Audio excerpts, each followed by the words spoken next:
Hello and welcome back. Today we've got another £200 worth of 10p's we're hunting through, looking for those elusive alphabet 10p's. Ideally we want some 2019 dated ones because we've never completed the 2019 book, but we're 6 coins off of doing that. We have got A, C, D, E, F, G, H, I, J, K, L and M, N, O, P, R, T, U, V and X. So maybe we'll find one of those 6 if we're really lucky, but the 2019s are so scarce, so low minted and hard to find, we started another 2018 book. This is our 3rd 2018 book, which we're making okay progress on. We've got A, E, G, I, K, M, Q, V, X and Y, so still plenty to tick off there. Now we'll just get into these bags and see what we find. Okay then, whilst the hunt is ongoing, I'm going to be going through some of the comments recently left on my videos, whether they're questions or just things that I wanted to respond to. So if you do get a random love and like from me on one of your comments, it's probably because I've taken a screenshot of it and popped it into my phone ready for one of these Q&A videos. So we start with Martin Ryan, who says salmon fishing season ends in August. Get your skates on, Christopher. So this is all about the 2023 new definitive 50p that has the Atlantic salmon on it. And yes, I'm still waiting for my first one. I'm really jealous of everyone that has found them. I'm really happy that people are finding them. Don't get me wrong with that. I don't begrudge someone finding it. I can't believe that it's taking me so long to find one. I guess it just takes a while to filter into circulation, and I just haven't been fortunate enough to come across them. But that kind of luck comes around at some point. There'll be something that comes out into circulation that I'll be fortunate enough to find before others. So yeah, we've just got to keep hunting, and the deadline is August. I hope I will have found one by August. That's a long way to go not to find it. Miku says, it's now 200th anniversary of the biggest chocolate brand, Cadbury. I hope we get a coin commemorating it. Royal Mint liked my idea. Yeah, so I think it's a tricky one, isn't it? Because I'm trying to think, because Cadbury's is a brand, so if you make a coin for the brand, I can't think of any other coin that's sort of like a brand. I mean, like Harry Potter and Star Wars, they're franchises, but they're not like creating chocolate bars, and I don't know, it's a very sort of grey area, isn't it? I guess because maybe they've got to keep partial and impartial and fair, so you can't just start talking about Cadbury's when there's also all these other chocolate bars and things. So if you could, whoever created Cadbury, I don't know, I guess Mr. Cadbury, maybe you could make a coin to celebrate the 200th anniversary of the founding of the company by celebrating the founder, if that makes more sense. So that's less, I guess Wedgwood is a great example. Wedgwood is a brand that still makes products, and there was a Wedgwood coin for its anniversary. So I don't know, it's weird because like when you look at the Australian alphabet $2 coins, weren't they, or dollar coins? I can't remember now. I can't remember at all.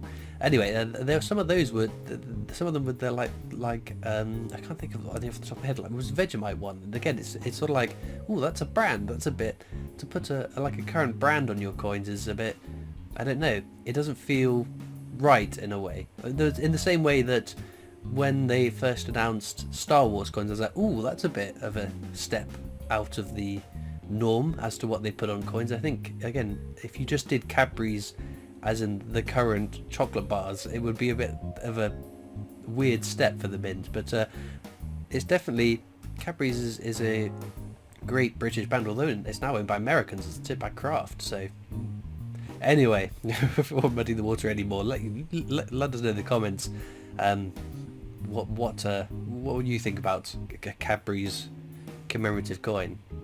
Right, Yuri says, congrats on 80k, soon to be 100k hopefully. Well, thank you very much. Yes, I did recently hit 80,000 subscribers, which is absolutely mad.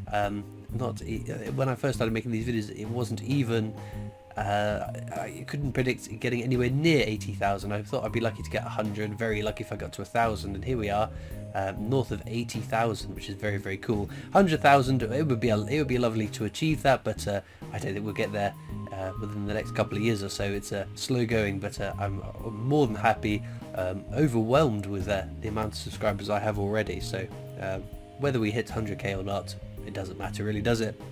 Right, Markle Wise says, greetings.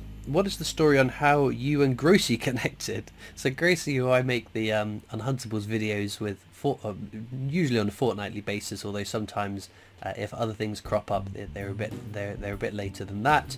And you'll see him whenever I go to the Royal Mint. He tags along. We've been away as part of our group of friends. So how did I get to know Gracie? It's my Discord server. So there's a link in the description. You can click on it and join. Discord is like, it's a weird way to try and describe Discord. Someone who's never used Discord before. It's a bit like it's an app, or you can get it on your computers and laptops, and it's a whole thing of different forums you can chat in, basically channels that you can chat in.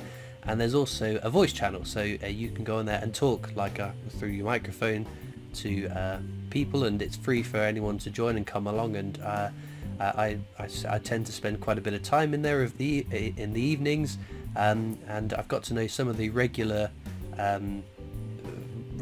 viewers or regular people that come over there. So a lot of the people you see in the background of my Royal Mint trips are people that I've got to know because I've spent hours of an evening chatting with them and getting to know them. And that's how I knew Gracie. One night he joined the Discord server, he hopped in the voice chat channel, and I haven't been able to shake him ever since. But no, it's just Discord. That's the main thing.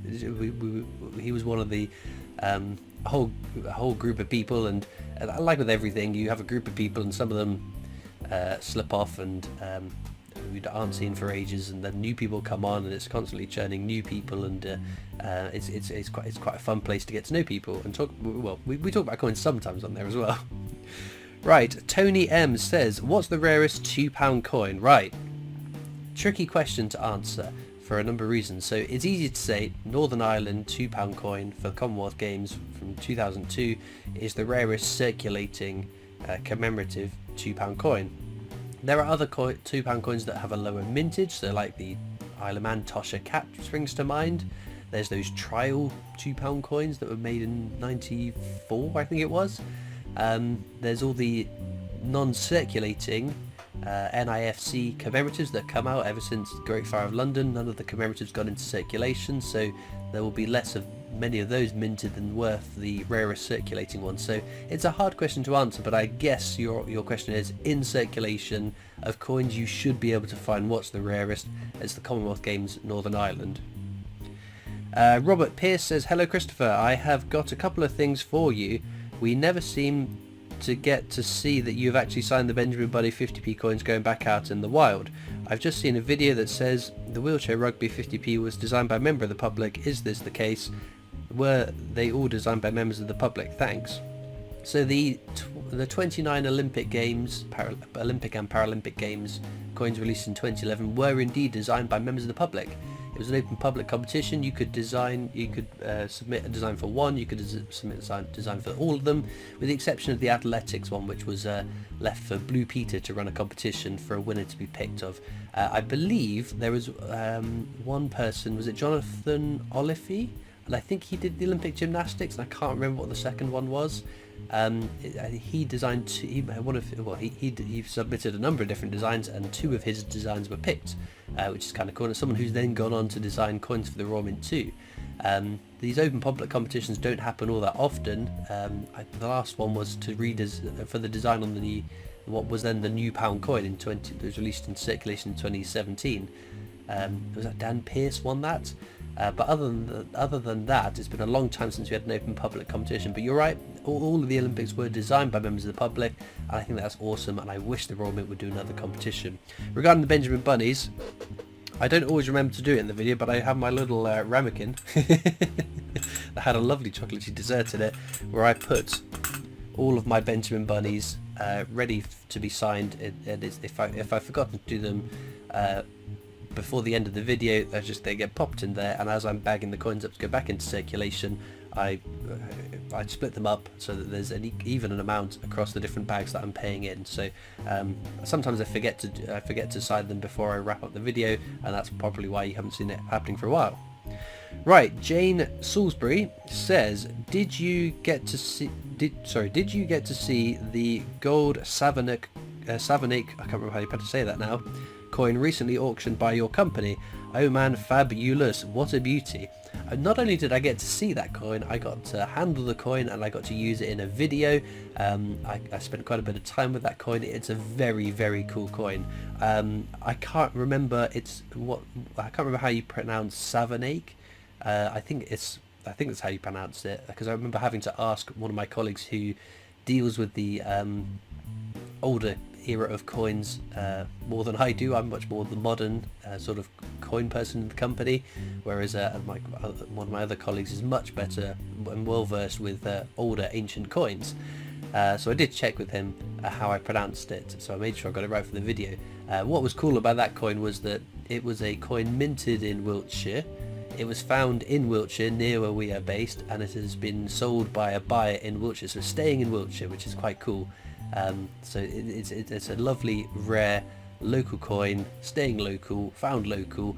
It was a very cool story about that coin, and to be able to hold it. It was, and for those who don't know what it was this tiny little coin. It was about, those 1/40th of an ounce gold coins that the Royal Mint seem to be really like doing. If you stack three or so of them on top of each other, because it's quite a bit thicker, the gold on that, it was a very small coin, but it was very, very cool to be able to see it and handle it and use it for the videos. But yes, not my company, well, kind of my company. It's this. So I work for the Britannia Coin Company, and our sister company, part of a bigger group of companies, RWB Auctions.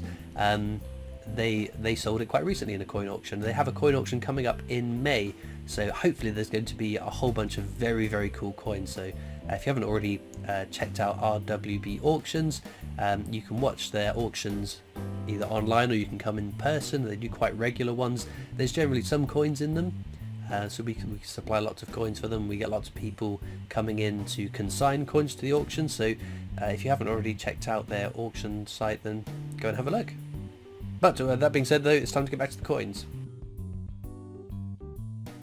Well then, a little light in terms of our finds. We've got one from Jersey, that's 2012, so kind of interesting. But more excitedly, this little Manx cat, which I think is a lovely, lovely design from the Isle of Man, 2020, so a fairly recent one as well. So amazing stuff. Well, I didn't find an alphabet 10p today, but if you found an alphabet 10p this week, let me know what you found and where you found it, just to reassure myself and other viewers that these alphabet 10p's are still out there to be found. Once in a blue moon it feels, but there we go. Links as usual are in the description of this video across to my coin collecting Discord server if you want to come and join that. There's also links to my other social media channels, the PO Box address if you want to write into me, and a link to the Britannia Coin Company's YouTube channel, the company I work for as my day job, so please do check them out as well. All it leaves me to do now is thank you so much for watching. I hope you've enjoyed, and I'll see you next time for more coins. Bye.